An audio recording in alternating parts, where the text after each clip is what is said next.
So my name is Alistair Farquharson. I'm the CTO of SOA Software. I'm going to talk a little bit about security, which is a very broad topic, and I could be here for hours. We could talk about all the different standards and things that are going on, but hopefully I can give a little bit of an overview as to what we're doing and where we're sort of positioned in the market and what problems our customers are seeing. So I'm going to talk a little bit about mobile, web, and APIs, and sort of how they fit together and what are the basic requirements for security. To do that, I sort of have to explain a bit of context about people that we typically deal with. When we go to market and when we talk to our customers, we're dealing primarily with private APIs.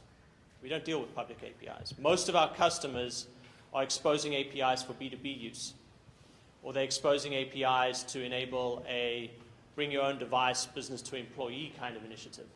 They're typically not exposing an API like Google would for general consumption. So the problems that we see are ones that are very specific to, I guess, the enterprise, and they're specific to problems like single sign-on with old legacy back-end systems and how to mix and mingle a web architecture with an API architecture, how to leverage the old and the new together, how to expose a mobile channel where one doesn't exist in the first place, and how to protect and secure their enterprise. So my perspective is a little bit different from, I think, most of your perspectives, where we deal with the old and the stodgy enterprise that are trying to catch up and figure out what they're going to do with APIs. It's not a bad place to be, but it's definitely a different perspective. We don't have the blessing or the ability necessarily to always go out in a greenfield environment and create a new app with a cool new API for a cool new mobile application. In many cases, we're dealing with legacy systems, a huge customer base, hundreds of APIs at any given time. One of our customers has 400, which seems madness. But over time, things add up, things change, things get versioned, customers stay the same. B2B channels need to be created, set up, and destroyed. And you end up with a lot of momentum, or a lot of inertia, I guess is the right technical term. So anyway, with that context, I'm going to talk a little bit about our perspective on mobile, web, and APIs, and the kind of capabilities and things that are necessary to do security and unify security across the enterprise. Whoops, too far. So looking at the security landscape, there's kind of 5 things that I deal with on a day-to-day basis. The first one being authentication, authorization, and SSO. And these are huge topics in their own right, so you have to forgive me for blushing over a lot of things.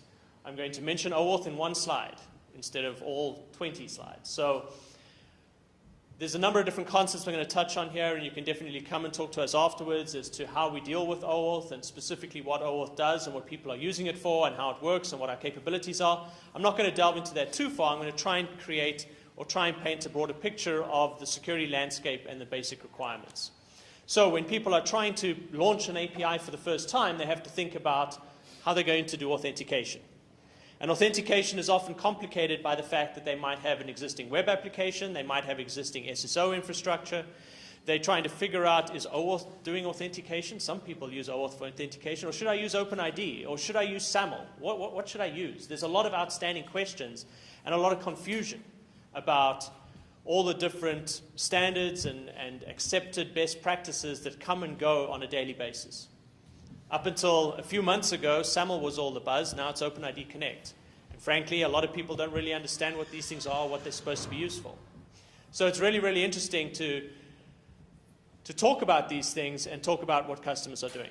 Then there's authorization. What does authorization mean in the context of an API? Do you just leave authorization to the back end? Do you try and authorize at the API layer? And how's that done? And how can you implement that? SSO, you have a lot of different back-end systems that do SSO. I see a lot of homegrown things. I see a lot of things like SiteMinders and IBM systems that have been put into place and have been running for decades providing SSO capabilities.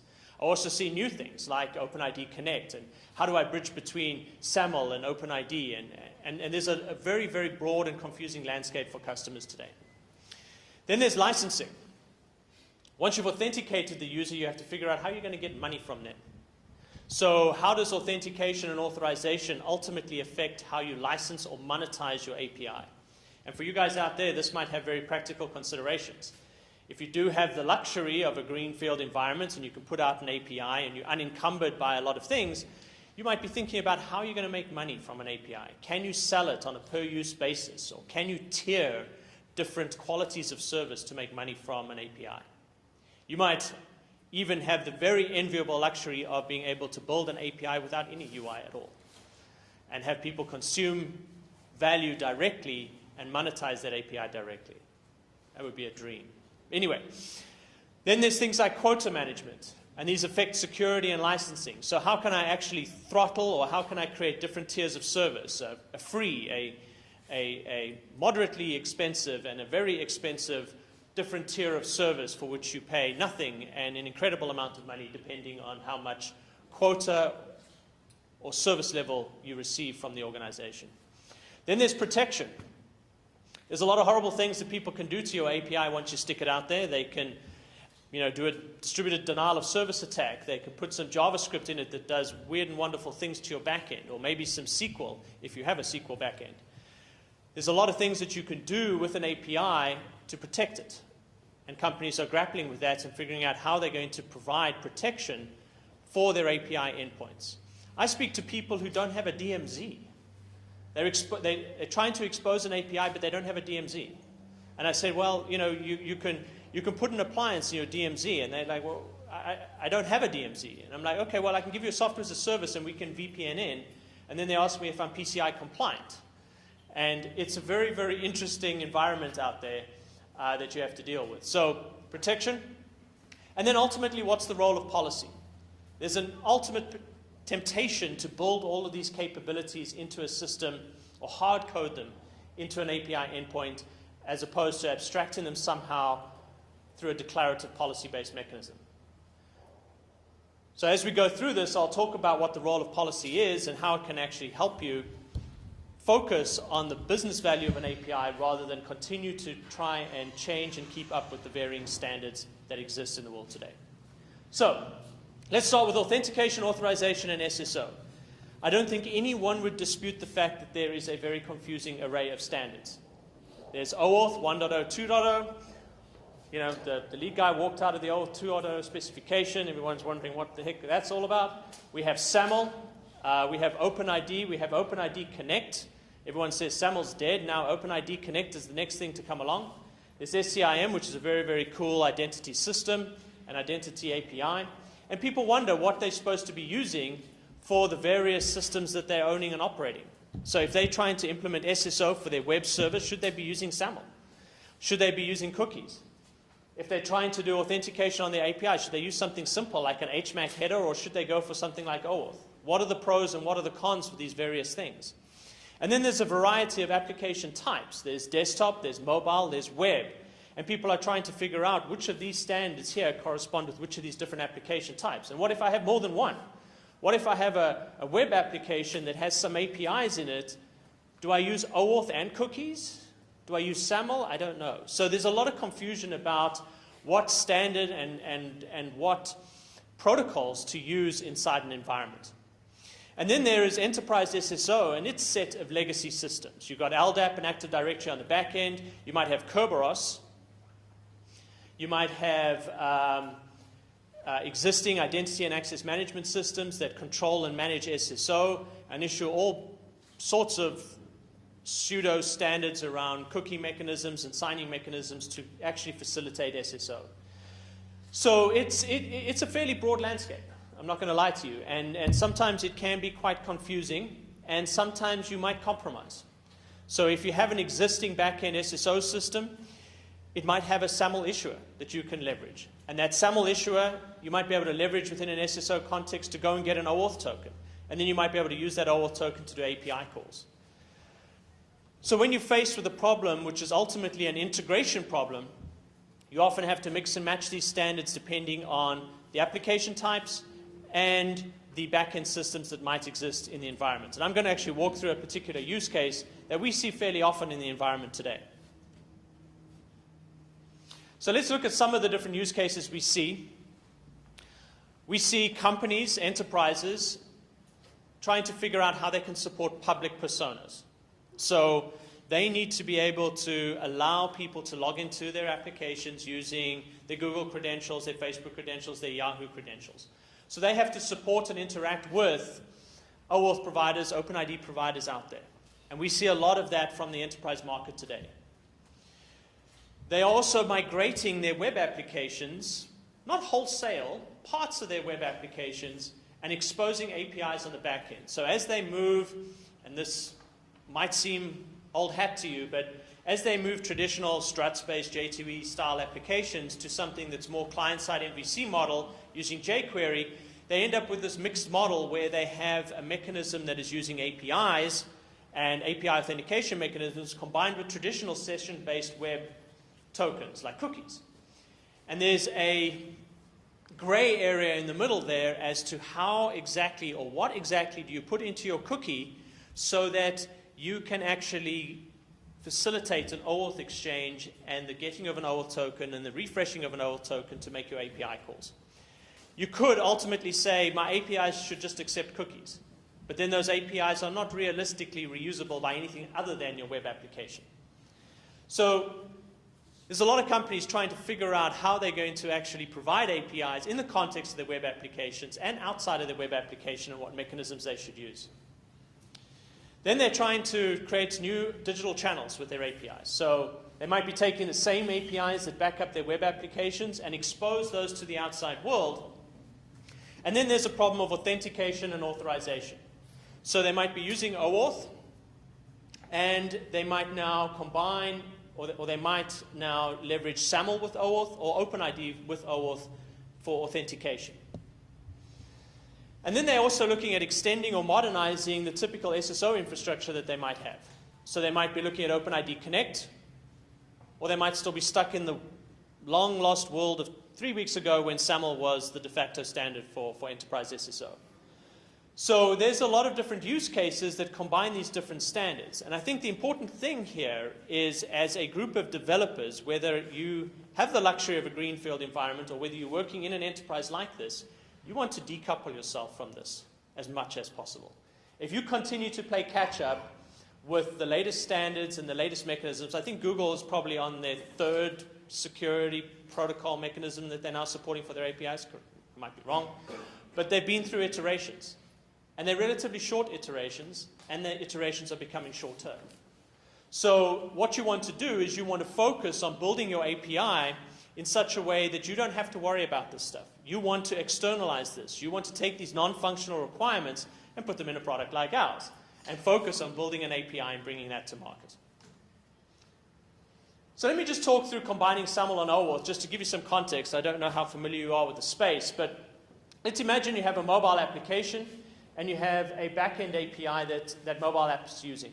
And it's going through something like a gateway, which is something that we provide. That mobile application will then call the OAuth server and try to get an OAuth token. That OAuth server may, depending on how you've configured it, assuming you use SAML for authentication, it will redirect that user then to the SAML identity server. And that may be an extension of your existing enterprise SSO. It may be something new. It may be something you're putting on top of Active Directory, or some open source or public provider for SAML.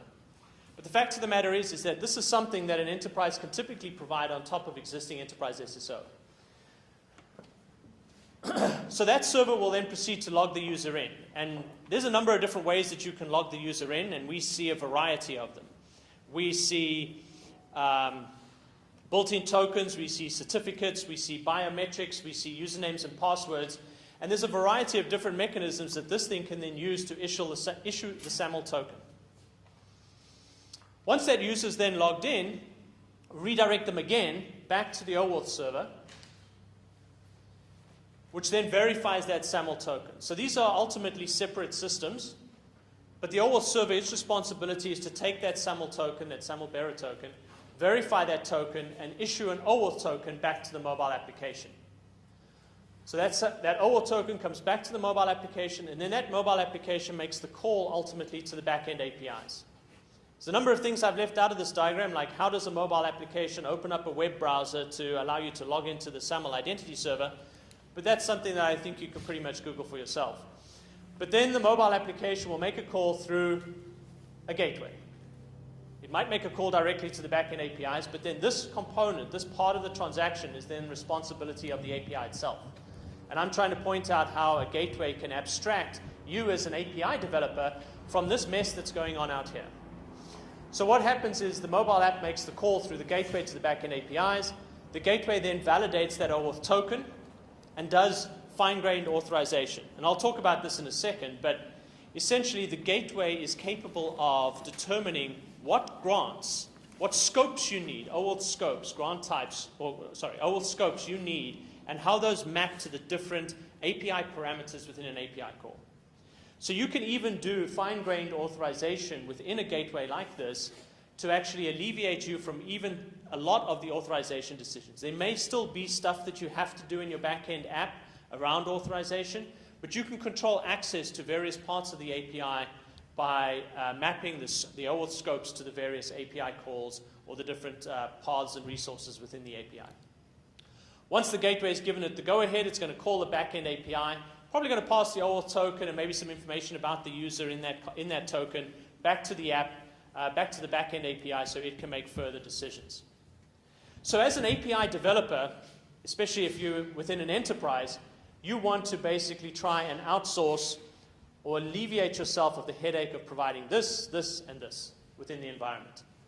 You want to make it somebody else's responsibility to put up a SAML identity server, somebody else's responsibility to figure out what they're going to do about OAuth, and the gateway is going to leave you of a lot of potentially the fine-grained authorization, the authentication, and the protection kind of policies that you need when you're exposing your APIs.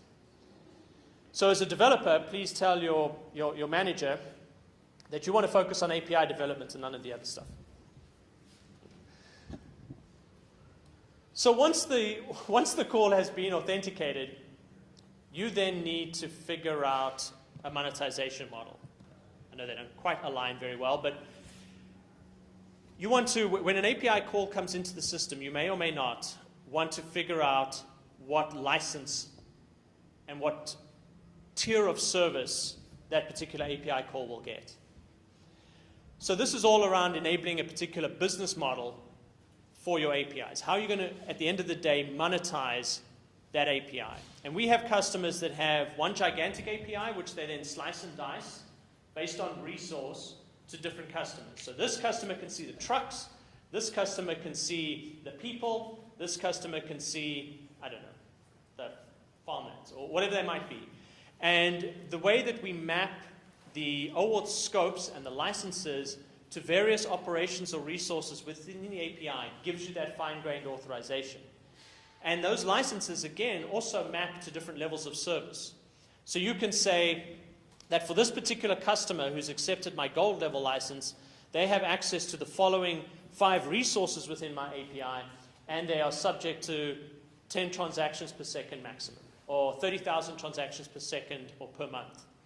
So you can, after you've authenticated the user, also manage how you're actually going to license or compartmentalize that traffic coming in. And that's going to control the OAuth authorization scopes, the visibility within the portal of the documentation, and also the quotas or levels of service that you associate with that particular request. So when a developer logs into your system and is trying to get access to your API, they're going to register their application. They're going to be given an app key or an API key that's used in the OAuth exchange. And then they're also going to be able to select potentially from different license models. Once they select that license model, it then controls what they can see, even down to the documentation level, and what their application can actually invoke at runtime. And that allows you then to report on that, and at the end of the day, bill your customers, if you choose to, similar to a cell phone plan for accessing APIs. So the authentication and the authorization and certainly the licensing are all different parts of your security strategy, which are, in essence, parts of your go-to-business model for an API. So let's look at the flow of licensing. So a message will come into that gateway that I was talking about earlier. We validate the OAuth token, identify the application, authorize the API call, fine-grained mappings to different methods or different resources within your API, figure out what the license is, and then enforce quality of service or SLA policies on that particular API call. That way you can limit a certain group of users to 30,000 transactions per month. If they go over that, you're going to charge them $5 more. And that is all done within the context of the security environment and a gateway product that you would be either writing yourself or purchasing from a vendor. So let's talk a little bit about quota management. This is also, again, part of security. You probably want different licenses with different levels of service. And these things are typically things like throughput, bandwidth consumed over time, concurrency, or availability. Even if you only have two things, even if you only have free and paid, you don't want necessarily your free users to consume 1 million API requests a month. You want to somehow constrain them. So even if you don't directly monetize each individual API call, you probably want to set some limits, some constraints in place for a free plan. And that might limit overall the API requests to 30,000 a month or whatever the case might be, or have some upper limit on concurrency. Allow people to try out your API, test it out, and transition then to a paid model at some point in the future. This lowers the barrier for entry. It removes the friction, allows people to actually experiment with your API, and then also allows you to make money on the back end as people start using it, as they appreciate the business value. You could then cut them off if they exceed their quotas, or you can publish events that can be used for overage billing, or however you want to actually implement that from a business perspective. So I've talked a little bit about authentication and authorization, a little bit about SSO, talked about licensing. Then there's the whole category of things around protection. And these are things that are very, very important to the enterprise, not necessarily as important to a startup, but if you're a successful startup, you're going to want to start thinking about these things. So how do I prevent denial of service? How do I protect myself from injection attacks? How do I manage cross-site scripting? How do I deal with viruses that might be coming in through my API posts? All of these things fall into a category of protection policies. And these are things that are changing all the time. You know, ignoring viruses, which obviously change all the time, the different kinds of attacks, as the protocols change and as the messaging types change, so do the attacks and the attack vectors change. So this is something that you're going to have to keep an eye on as a developer and continually modify how you provide protection and the protection policies that you enable within your application. So you would have to, in the absence of a gateway product, you would have to do and protect yourself from denial of service. You would have to look within each of your API calls to see if somebody's put JavaScript where they should have put a string and how that might affect you and whether or not that's a valuable vulnerability. You're going to have to look for potentially SQL inside strings. You're going to have to formulate what the different attack vectors are and put that all inside your code. It is easier to give it to somebody else and make it their problem, and when they screw up, it's their fault and you don't lose your job. So it's really important to think about protection policies and how you're going to cater for protecting your API as it goes forward. You don't want it to bring down your back-end systems. You don't want to expose your company to additional risk. And you want to make sure that you don't get a black eye when you put an API out into the wild. So let's think about policy for a second. Policy is the linchpin of how all of this is actually delivered in a scalable way. So how do you do authentication? Which standard, which specification? How do you do authorization? How do you map authorization policies to operations? How do you deal with denial of service, all the protection policies? How do you do licenses? How do you map that to quality of service? All of these things, if you do it right and you build it right, and you can build it yourself, should be done somehow abstracted as a set of declarative policies. So if you choose to build it yourself, I encourage you to separate the functional and non-functional, come up with some decoupled, pluggable way to add policies and include policies into your API runtime, and support things like inheritance and things like that within that framework to make sure that you can apply policies consistently and reliably across the APIs. The big challenge within a large enterprise is that lots of people are building APIs.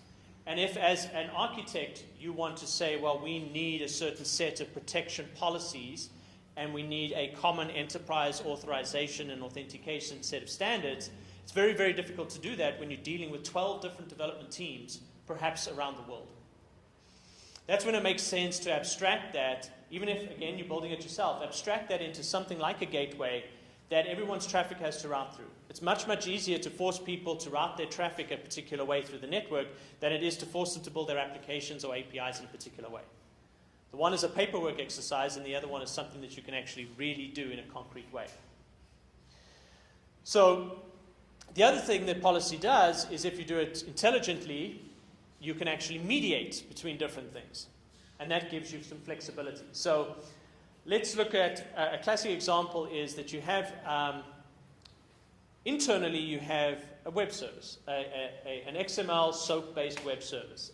And you want to take that XML SOAP-based web service and expose it as a JSON RESTful style service. So you're going to put together a platform, and that platform is going to mediate between the JSON requests coming in and the SOAP requests going out. There's a whole religious argument waiting for me at the door. But anyway, let's assume that you do that. Now, internally, you're going to have security policies that are probably WSS and SAML based. You're going to have backend systems that are looking for WS security headers in a SOAP envelope. And these need to somehow be crafted, and it's a really obscure set of standards. You think, oh, it's complicated. Wait till you see WS security. So it's a complicated set of standards. And you have, on the outside of your organization, you want to provide something that is more commonplace, which is maybe something like OAuth with SAML. So you have these existing services that are used for application-to-application integration by your existing lines of business, and you want to expose that as an API. You want to create a new channel. But you need to figure out how you're going to convert WS SAML to OAuth. So you need some way of actually mediating between these different things. And if the platform, if you build that gateway right, or you purchase the right product, you can use these policies to automatically convert OAuth tokens inbound to WSS and SAML assertions outbound.